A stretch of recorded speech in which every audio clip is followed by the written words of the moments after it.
Welcome everyone to a virtual BioBlitz at Tree Life Cycles Park. Tree Life Cycles Park is a little known area along Coyote Creek.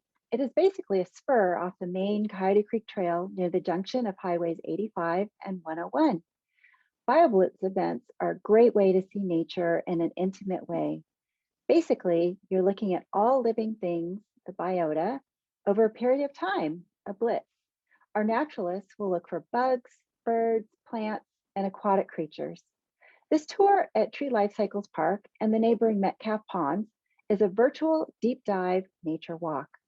We'll be showcasing each presenter to learn about what they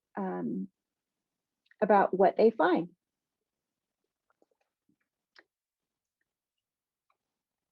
Hi, my name is Deb Kramer. I'm the founder and executive director of Keep Coyote Creek Beautiful. I've been working for over 6 years along Coyote Creek, developing programs to engage and build community around this creek. Our vision for Keep Coyote Creek Beautiful is a vibrant Coyote Creek with clean waters, abundant wildlife, natural beauty for everyone to enjoy. Some of the activities that we do are to encourage recreation, provide education, and take action such as creek cleanups and advocacy for a healthy creek. I'm going to turn it over now to Hannah from Grassroots Ecology, who will introduce her organization, herself, and give you some information about Zoom. Thanks, Deb. I'm Hannah Cunningham with Grassroots Ecology. We're a nonprofit organization working with our community to restore local ecosystems on the peninsula and in the South Bay. We work in many parks and preserves doing habitat restoration, environmental education, water quality monitoring, and some urban ecology projects. We love to connect people to the awesome nature around them, and we've been partnering with Keep Coyote Creek Beautiful and BioBlitz.club for these BioBlitzes, both virtual and in person. So we're really happy to be here with y'all and looking forward to seeing what our naturalists find in the park. Before we get started, a couple of things so that you can have the best viewing Zoom experience possible. One is to please keep yourself on mute.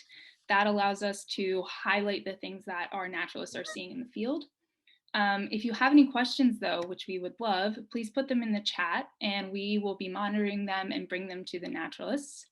The other thing is to set video layout to speaker view, because then you'll have a fuller picture of everything we're seeing. And then of course we're live filming in the field, so there might be a couple technical difficulties, but we appreciate your patience as we work through those. With that, I'm going to hand it back to Deb. Great. Thanks, Hannah. So I would just like to first start by making sure that we thank our sponsors, the Open Space Authority of Santa Clara Valley and the Santa Clara County Parks, who are making this event possible. Let me give you a little background about Coyote Creek. It's a 64-mile-long river.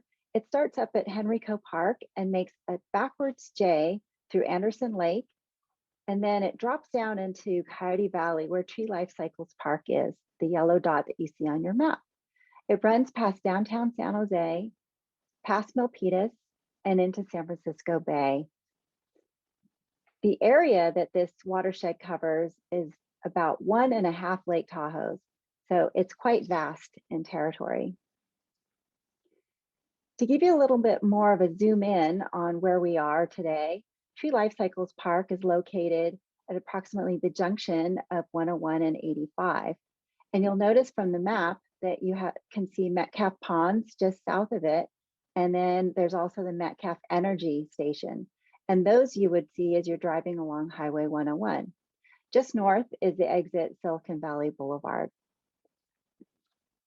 A little bit about the area is this area is just north, as I mentioned, of Metcalf Ponds, which are also known as the Coyote Percolation Ponds. Valley Water uses them to recharge the underground water aquifers. And the creek flows directly into these ponds to recharge the ground. They were built in about the 1930s, most likely from a quarry. Currently, homes are on the east side of the creek, with Highway 101 on the west side of the creek. Our naturalists will pass under the highway, just as the wildlife does. So now let me introduce our naturalists today. First, we have Merav Vonshak. She's a BioBlitz.club leader, and she is a community science organizer leading public events and programs in the South Bay. As I mentioned, she organizes BioBlitz events and leads hikes with iNaturalist workshops in collaboration with many organizations, including Keep Coyote Creek Beautiful. Also, she leads community service programs, science programs such as Pacific Newt's roadkill surveys and the Jasper Ridge Ant Survey. She founded BioBlitz.club, which is a home for community science events in the South Bay, where people can learn about future activities and download free material, which you'll see, such as bird and flower guides. She has a BA in biology, a master's in science and ecology, and a PhD in zoology. Another naturalist is Claire Elliott, who is a senior ecologist with Grassroots Ecology, where she teaches about and restores nature. Claire teaches an annual California naturalist class and water pollution prevention classes in schools. Prior to joining Grassroots Ecology in 2006, Claire worked for Stevens and Permanente Creek Watershed Council, Hidden Villa, consulting companies, the City of Palo Alto, and the US EPA. She has a bachelor's in science and biology from Cal Poly, San Luis Obispo, and 1 year of freshwater ecology studies, which I'll put to use as we go out towards the water at the ponds from the University of Uppsala, Sweden, and a master's in science and environmental engineering and science from Stanford University. We also have Colter Cook, who is the interpretive coordinator with Keep Coyote Creek Beautiful, where he provides classroom education, leads creek and trail cleanups, and conducts outreach at public events. He is also an environmental educator at Walden West. Prior to joining Keep Coyote Creek Beautiful, he worked at the Youth Science Institute, Don Edwards National Wildlife Refuge, and other educational opportunities for the environment. Colter holds a Bachelor of Science in Environmental Science from Chico and is a certified natural interpreter. This time, we'll have Hannah turn it over to our naturalist. Hello. Hey. We are at Midlife Park, right next to 101 North Coyote Valley. And now we are going to show you some of the vegetation that is here at the park, and then we'll walk down to the creek under 101. Okay, so Claire Elliott, please take it. Hello, everybody. This tree is the valley oak, and it grows both in the upland and also down on the bank of the creek, as you can see here. And Hannah, if you could bring up the slide, we'll look first at the slide, and you can see on it that there are 3 different images there of the valley oak on the right side. So one of them is the low leaves. One of them is the acorns that are large and have little bumpy caps. And the other is bark that maybe Godzilla would like to climb. That's what an arborist taught me to think about it as, because there's nice big grooves for Godzilla's toenails to fit in as he climbs the tree.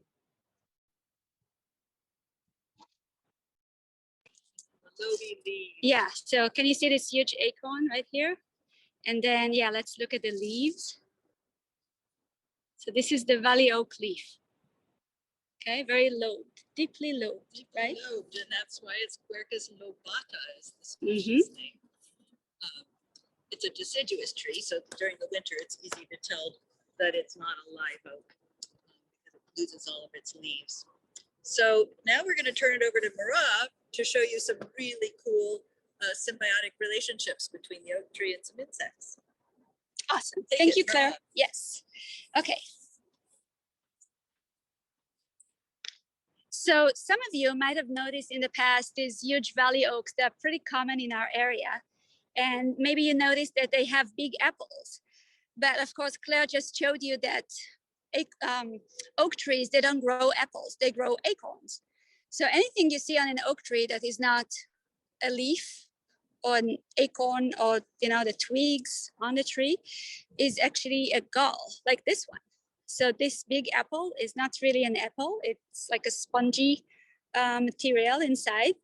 And this is a gall made by the plant, but induced, in this case, by a little wasp. So a tiny little wasp lays egg on the stem or on the leaf, depending on the gall. And then the little larva will start chewing on the plant material and make the tree create a little shelter for it, so that the little wasp will stay well protected inside that gall and develop in there. They don't need to leave. They don't need to do anything else. Sometimes when they finish feeding on the tree, they will drop down to the ground, but otherwise they stay in their gall. Okay, so this is just one species though. It's the most obvious one because they create these big apples, but there are many other species and some of them are just so pretty. Let me show you a few, because this is the only valley oak we'll have on our walk. So that's why we want to start here and show you a few of them. These are all again made by wasps, but galls in general are made by different organisms. So some are made by aphids, other by different kind of wasps, and even fungus and mites and other things. Okay, so this is one, but let's look at some other ones. I'm going to change into my super macro mode so you could look closer. Let's put some shade here. Yeah, so the little bumps you see here on the twig, these are called honeydew gall wasps. And they are made, maybe I'll try the other way. So let's see. Yeah, I think you could probably see that. So this is the little gall, the little structure there, that's the gall. And this is a very special one because it secretes honeydew, very sweet sugar water-like material that is highly attractive to ants. Maybe you noticed that there are little Argentine ants right on there and on my hand now. Yay. So they are attracted to the honeydew. And we also saw yellow jackets and other bees and wasps that are attracted to that. So they try to get the honeydew secreted from the gall, and by their presence, they actually protect the little wasps inside. Okay, because they're so aggressive, yellow jackets probably. But I want to show you a few other examples. So do you see this little red structure? This is called round gall wasp. And when it's small, it could be kind of pinkish orange like this one. And when it gets larger, it would look like this, almost gray, pink gray, I would say. So this is the round gall wasp. And often these structures are highly specific to one specific side of the leaf. So they'll only be under the leaf or they'll only be on the stem. This one, for example, is not very specific, and you can find it on different places along the leaf. But I want to show you a few others. So look at this one. Can you see the little red structures here? These are called red cone. Okay. And maybe let's see one more. There are plenty others, but I think you get the point. So here's another one. This really doesn't look like much, right? But the way these leaves grow, this is actually a really interesting gall, not very common. So I was very happy to see it here. But I guess the take-home message here is that, this is the middle of the summer. We're at the end of August. It's really hot. There's not much out here. It would be difficult to find, too many insects or birds or mammals today. But you can always trust an oak in the middle of the summer or early fall to see lots of things happening. So there's crazy diversity on this tree with all these different galls, and then the honeydew that attracts the wasps and the ants and everything else. So this tree is like an island of biodiversity, and it's incredible. So lots of stuff to see here. Let's see, is Claire ready for us at the next? Merav, would you like me to pull up your brochure? Yes, to show the diversity? Yeah, if you could show the flyer now, that's a great idea. So this is a flyer with different species of gulls that you could see in the Bay Area this time around. Maybe if you could switch to the next page, the second one. Yeah. So some of the species I just showed you are here on this flyer, and you can actually download it from my website, BioBlitz.club. You could download that and print that. And the nice thing about gulls is that they're pretty easy to ID, unless you find something really special, or sometimes you'll actually find undescribed species. So there are many new species of gulls that are still undescribed. Scientists still need to figure out who is making these gulls and write a scientific paper about that. And there are probably about 25% more species of gull wasp just in the Bay Area. So, you know, lots of stuff to discover. If you want to discover new species, this is where you should go. Okay, so now let's see if Claire is ready for us. Yeah, Claire is ready. Okay, let's go to Claire and Colter. Hey everybody. So we hiked on down the trail a little bit, and while we were hiking, we noticed a few things in the dirt on the way here. So if you can notice, right here in the middle of your screen, there should be what appear to be some little paw prints. And it's not just those paw prints, but there's all sorts of other tracks that we are seeing along the way. So a lot of these tracks, as you can tell, like this one, is very obviously a horse track. Somebody was riding a horse or something like that down this way. But some of these other ones are a little bit more interesting. Like these paw prints we started with, they could very well be, you know, a bobcat or a canine of sorts. Usually the way you can tell the difference is that canines, they will leave claw marks in their footprints. These ones, it doesn't look like there are many claw marks because wild cats of various kinds, they retract their claws so they don't leave the claw marks in their print. So my guess is maybe bobcat because it's big enough, or could just be a house cat as well. In addition to that, we also have some what appear to be some wild pig tracks. So there are wild pigs that live in this creek corridor, and they do traverse through here eating all sorts of things. But before we switched over to our screen, Claire and I did indeed see some rather sizable deer bounding through the brush that we accidentally startled. We didn't get a chance to look at them, but yeah. So this area is really extra special because lots of reasons. Let me get in front of the camera actually. So this area is part of a wildlife corridor. So what that means is that it's an area where wildlife of various sizes, especially the larger sizes, are able to connect to major habitats. So this area is basically the closest connection point between the Diablo Range and the Santa Cruz Mountains. So animals and creatures over in Santa Cruz and Almaden Quicksilver Mine Park can cross around this area and go over to the Diablo Range. This is really important because otherwise this habitat would be totally fragmented, and you know, lots of animals, they need a large range to really thrive. So animals like mountain lions, for example, they are low population density and they need large areas. So when we cut habitat in half with, you know, freeways and such, it can really impact different wildlife. And there's even been studies done with some squirrels somewhere, I forget exactly where, but they were shown to be, you know, their population was split by a freeway.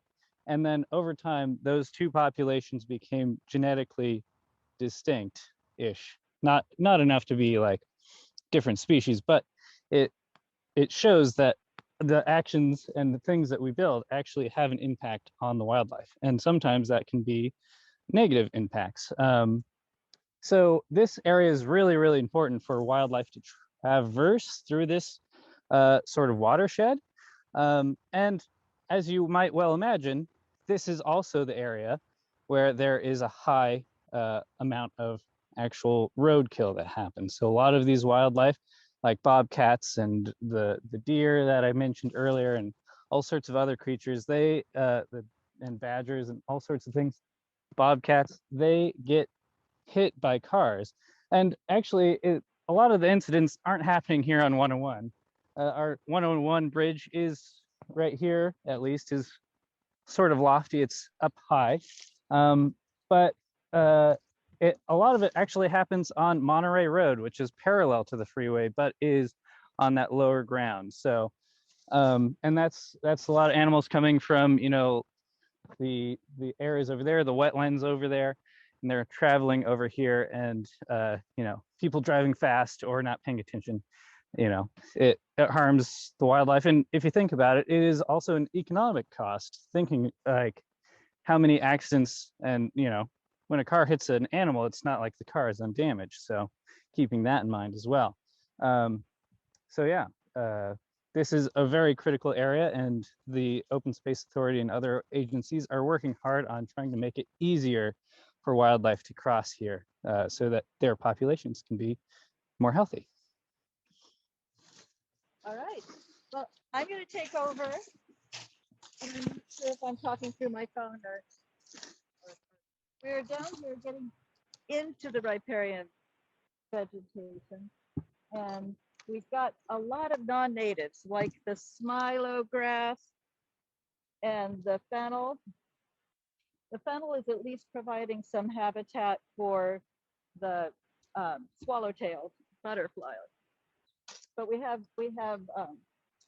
lots of riparian trees like this cottonwood, Fremont cottonwood, that supports mourning cloaks, and willows that do the same. We have a couple species of willow.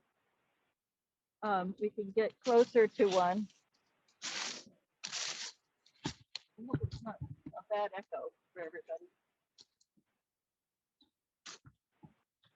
We have a red willow. The arroyo willows have generally a smoother trunk, and the leaves are wider towards the tip. You can see how this one tapers. And then underneath it is one of our native blackberries. Can you get in close on this? You can see lots and lots of little spikes. The thorns on the native are denser and much smaller than on the Himalayan. They also generally only have 3 leaves in a bunch. And when we see the non-native one, you'll see that it often has 4 or 5 and much larger thorns, and often a purple cane.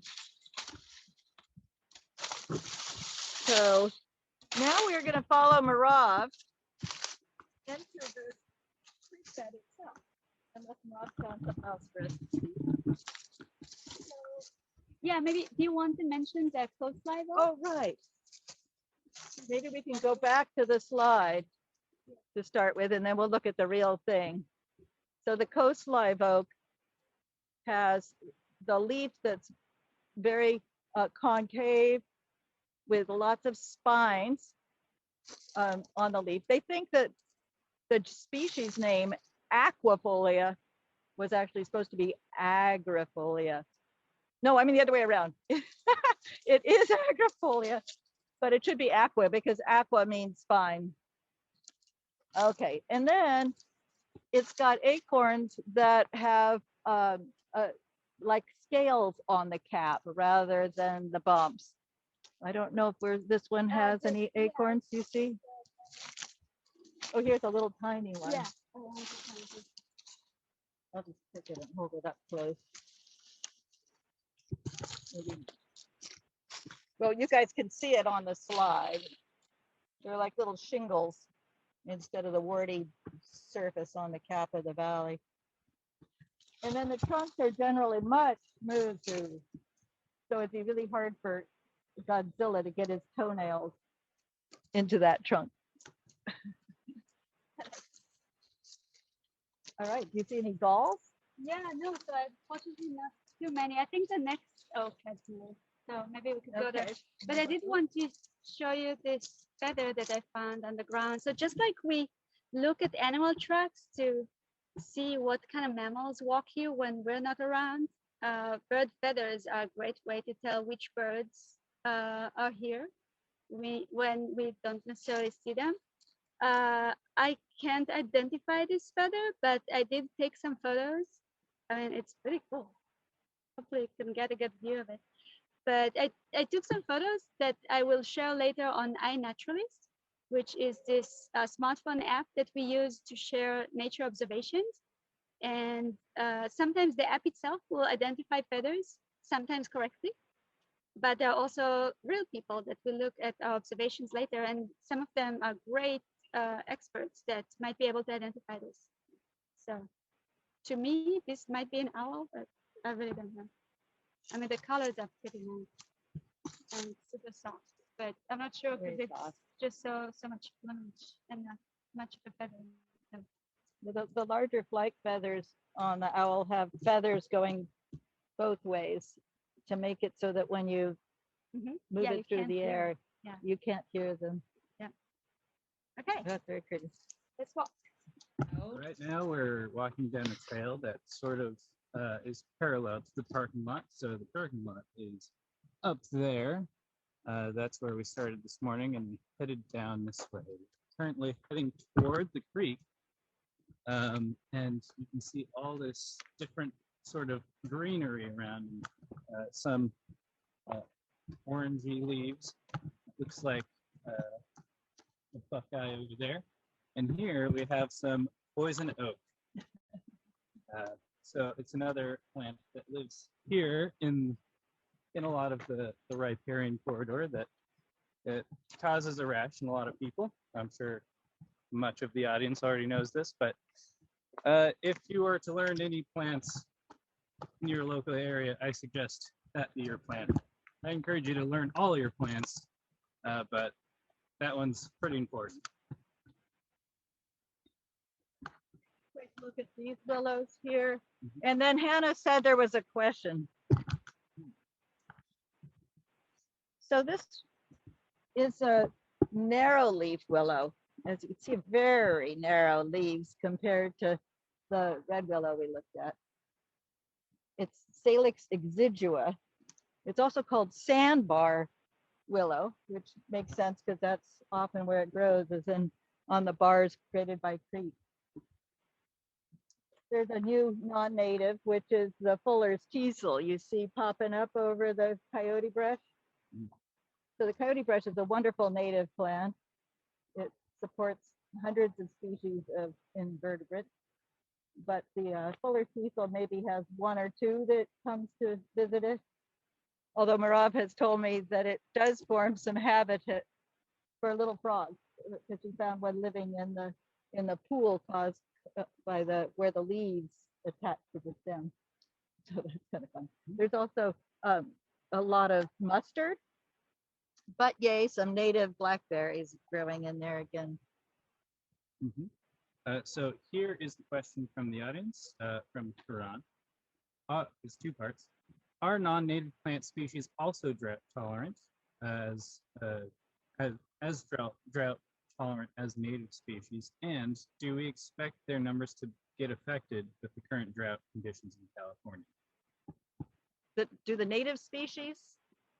The non-native species, are they also drought tolerant? Okay. And do we expect them to be affected by the drought? Okay, it really depends on where they come from and what their habitat is. So they all evolved somewhere. A lot of the non-natives evolved in the Mediterranean region, the ones that we've imported for landscaping, because that's what we have for climate. So they'll be like a lot of our native plants from chaparral and oak woodland where they're adapted to dry summers. But with a drought, it's going to impact all the plants.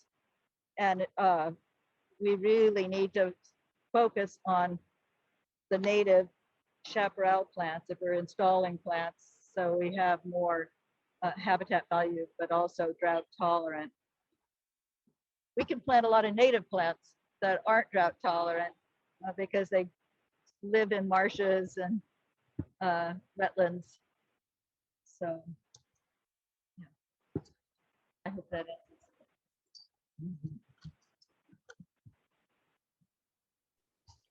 So Merav, where are you? Let's take a peek at where you are these days, this moment. Did you find the creek? Okay, so we're back at the Coast Live Oak, and this one actually has plenty of galls. So the ones we saw before didn't have too many galls, but this one has, look at this cute little thing. This is called the pumpkin gall. And I think they're very sweet. They're right on time, almost on time for the pumpkin holidays. So getting ready for that. We always find them on Coast Live Oak or closely related species, and always on top of the leaf. And they could be even smaller than this. Each one of them has just one baby wasp. Another gall you could see here are these. Hopefully you can see the difference on Zoom, I'm not sure. But this is like a bump on the leaf, on the top of the leaf. If you look underneath, you'll see these brown hairs. So this is actually made not by wasp, but by mites. Mites are tiny creatures related to ticks. So they're arachnids and not insects. And they make galls on different plants as well.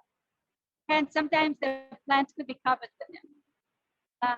There are also stem galls on this oak, like this little one. Might be just, beginning, might get bigger at some point. But Coast Live Oak also have plenty of galls that are just not as colorful and pretty as the ones we see on Valley Oak, like the ones I showed you before. But they're really cool as well. Okay, shall we walk to the creek? Yes. We're approaching the creek. It should be a sight to behold. We found some of the pig tracks as well.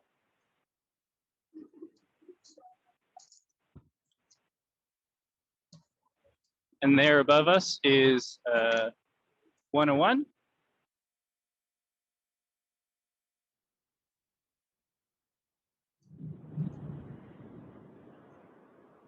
It's not every day that you can walk in one of our creeks. There's usually lots of water here. We did BioBlitzes here at least once or twice before. And there was plenty of water, and we actually saw some rare insects in the creek. We found bats under one of these bridges, and there's cliff swallows nesting under these bridges. Maybe they could show the slide that I prepared for that. Done? Awesome. So these are things we saw under bridges right around here in Coyote Valley. So it creates a habitat in its own way, for different animals. Animal uses these places. And the little insect that really doesn't look like much on the right is actually a very rare insect that we found only here. And now it's gone because it lives on very specific habitat. It needs freshwater water sponges, which are pretty rare in the Bay Area. And we don't know. I mean, it might be in other places, but that's the only place I've seen it. Anyway, in the world. So we hope that some of these creatures will be able to survive and come back. But maybe let's talk about that a little bit later. So let's walk that way.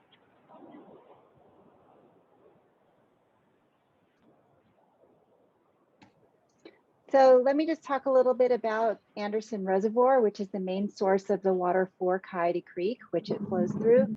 It's the largest body of water in Santa Clara County, but in 2011, there was a study that was done about the seismic stability and that it may not meet the safety of a 7.25 magnitude earthquake. As a result, the Valley Water Board decided that they needed to do a extensive retrofit. So in February of 2020, the Federal Energy Emergency Commission issued an order to draw down water and start the project.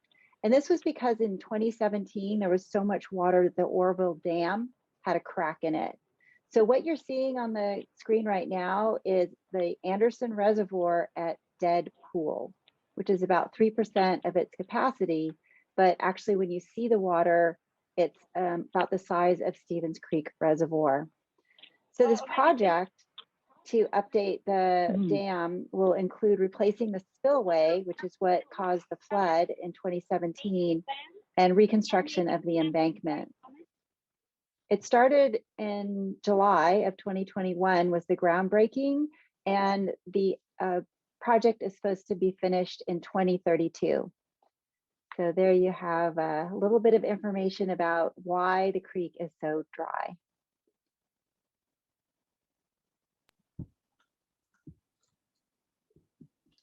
Okay, so we walked under the bridge, and now we wanted to show you that the entire creek is just covered with these clams. So what you see here, these are Asian clams.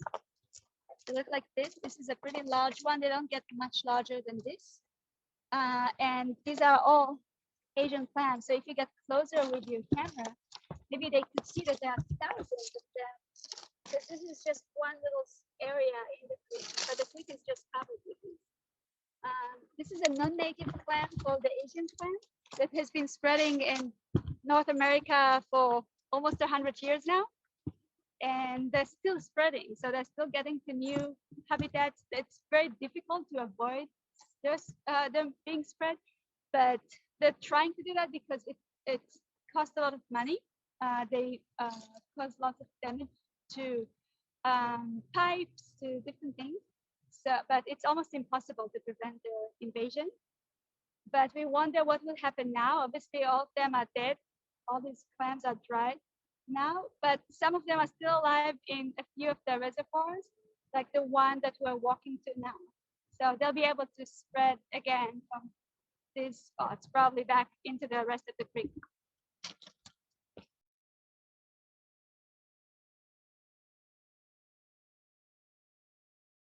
We have the invasion of the palm tree.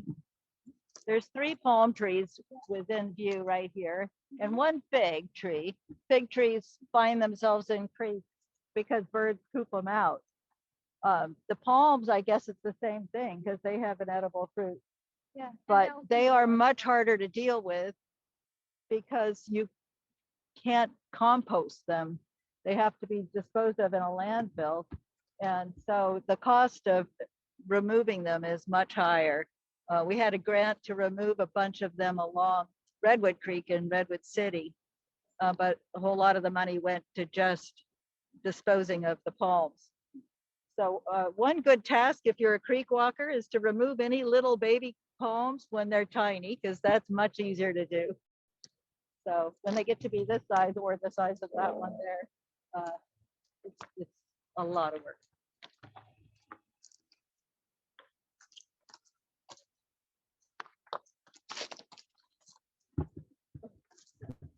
An interesting picture, but it's an interesting mimic.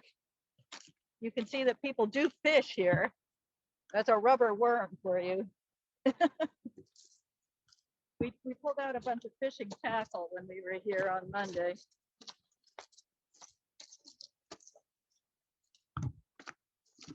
Fun fact for the audience, fishing line is plastic, and it's also plastic that's meant to endure water conditions. So some people, some scientists suspect that fishing line can last nearly 450 years. That is, if it breaks down at all. So if you're a fishing hobbyist, please try to pick up your fishing line whenever possible. So while we're walking, maybe we can pull up the slide about birds, because birds also really like this area as well. Sure. how about I'll bring up a little bit of information about some of the birds that our naturalist has seen previously, and we can give a listen to them as well. So here's the California scrub jay. And let's give it a listen.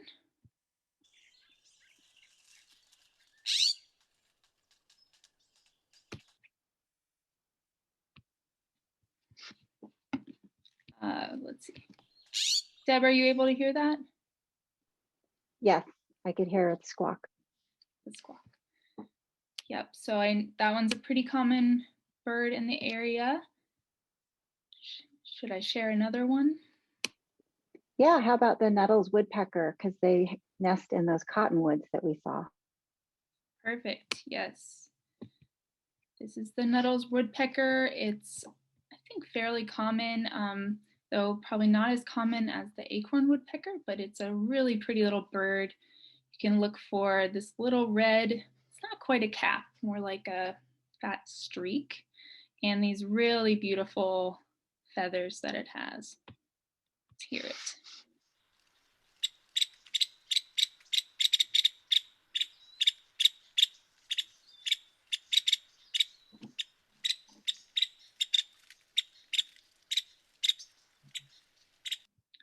It's not quite the same call as, you know, the pileated woodpecker that we might think of when we think of woodpecker's call, but still pretty distinctive. All right, do you think the naturalists are ready to go to the pond? Yeah, it looks like they just approached the pond. So let's switch over to Colter. Point out the giant trees, the Arundo donuts is growing in clumps.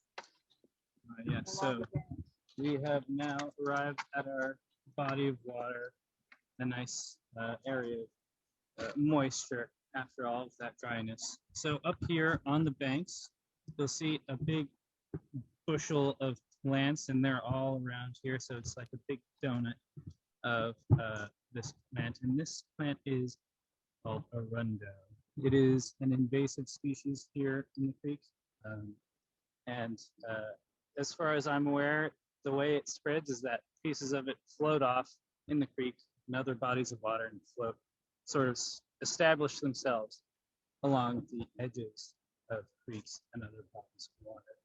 And it is quite prosperous here in the Coyote Creek watershed. And so once again, if you see it, you might have a chance to pull it out. So here we have Claire and Merav discovering some creatures that might live in the water.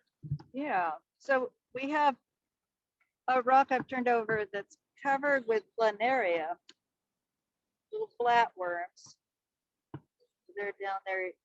I think they're eating both algae, but they're also meat eaters. So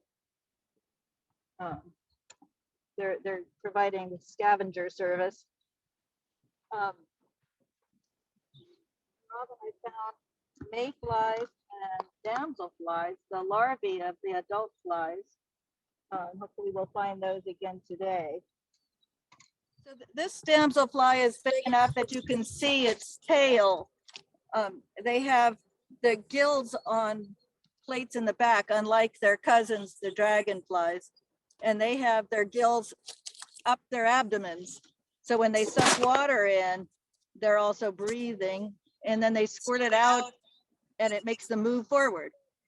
So these guys have instead the gills back here that they can move and help swim through the water.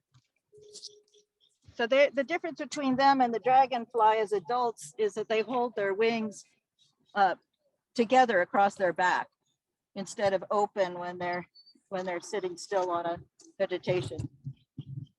All right, did you find?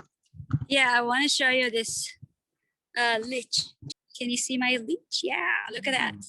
Cool. So they're so flexible and stretchy. Oops, losing its water. But anyway, I think it's a really cool one. We don't see them too often. Not on this. Oh, I thought it dropped down, but it's just on the other side of the spoon. Oh, that is a pretty one. Yeah, look at that. Oh, what did you get? Oh, it's a honeybee. Did it drown? Yeah. They're not very good swimmers. So you can see faint lines on the leech that show you that it's a segmented worm. The way it moves is just so cool. So, you know, now we'll see if it would be tempted to try my blood. Now it's more interested in like jumping away. It's not very happy with me. So soon I'll let it go. Yeah, maybe let's give it some food. Little snack. But anyway, that's a very cool station. And yeah, Amphipod.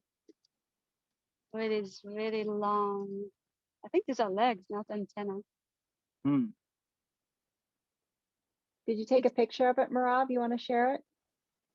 I'm not sure I got a good photo. It's on the flyer. So you actually have the aquatic invertebrate flyer, and it's on there.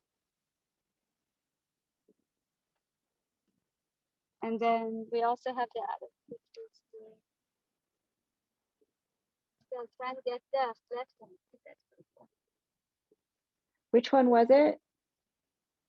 So I can The point it out. Amphipod, The Amphipod.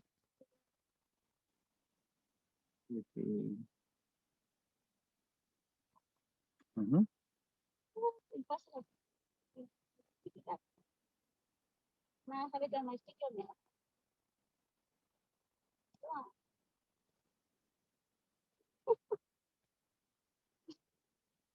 Yeah, they're not very perfect. Okay. So this is a flat one. Another leech? Wow. Nice.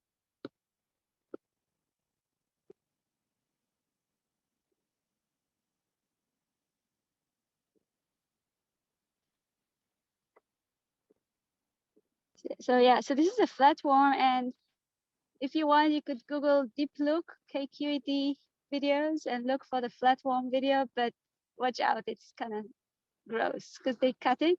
So they can regenerate. They can even grow a new head, which is very insane when you think about it. So don't think about it. It's creepy.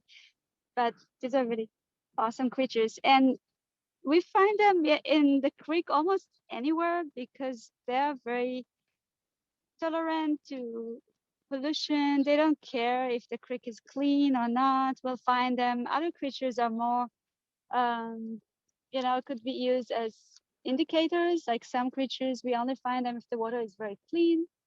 Others, if the water is not very clean. I think that flatworms are just everywhere. It's just here, just like the Asian clam that we saw in the creek. We find it all over the creek, but now they're dead.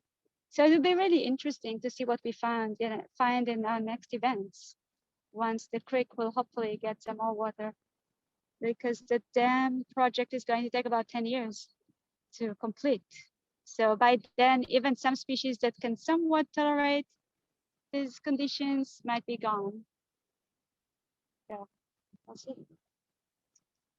Yeah, I pulled up for my naturalist one of your flatworms.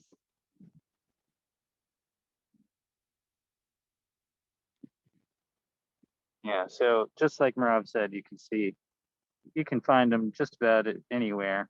And yeah, so they're really interesting creatures. So this is cool. This is an aquatic beetle. So this is the adult beetle. We saw some, insect larva, but this is the adult beetle. And unlike the damselfly that can breathe, has like real gills, it can breathe dissolved oxygen from the water. The beetle, was also trying to escape my spoon.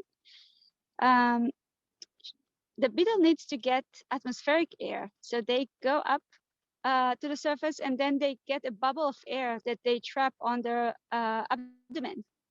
So the abdomen looks very shiny because of that bubble of air, and they use the oxygen. So they breathe that oxygen from the bubble. Once it's gone, then they go back up, and yeah, exactly.